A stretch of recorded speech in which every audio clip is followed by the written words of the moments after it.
Alors je disais récemment que au niveau de la subconscience,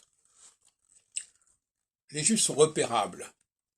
Ils ne sont pas repérables en tant que nation, ils ne sont pas repérables en tant qu'individus ayant un aspect différent, même si on a essayé de les représenter avec des nids crochus, je ne sais quoi. Ils sont repérables sur le plan subconscient, c'est-à-dire que l'humanité est programmée quelque part. Il y a une programmation qui fait que les Juifs sont reconnaissables, mais pas selon des critères que l'on connaît, selon des critères qui nous échappent. Bon. Moi-même, quand j'étais allé en 67 en Israël, je m'étais posé la question de savoir comment reconnaissait-on un Juif. Bon.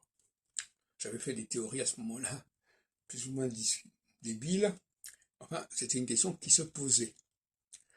Et donc, la question qui se pose maintenant, c'est si effectivement on reconnaît les Juifs, est-ce que les Juifs, d'un point de vue subconscient, sont en rapport avec le plan divin?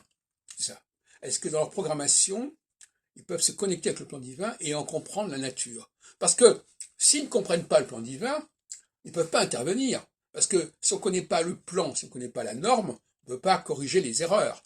Une erreur n'existe que si on connaît la norme. Donc il faut bien que les Juifs aient cette connexion avec le plan divin, et c'est une condition nécessaire pour que ces Juifs puissent agir. Si les Juifs ne sont pas connectés avec le plan divin, ou s'ils ne le sont qu'à travers une littérature, à travers des écritures, ça ne veut plus rien dire.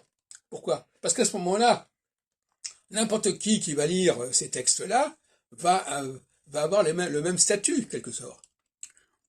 Que les Juifs soient en contact avec le plan divin, ça veut dire que à chaque moment, il doit être capable de se ressourcer et de se recentrer sur ce sujet, et non pas à partir d'un texte figé.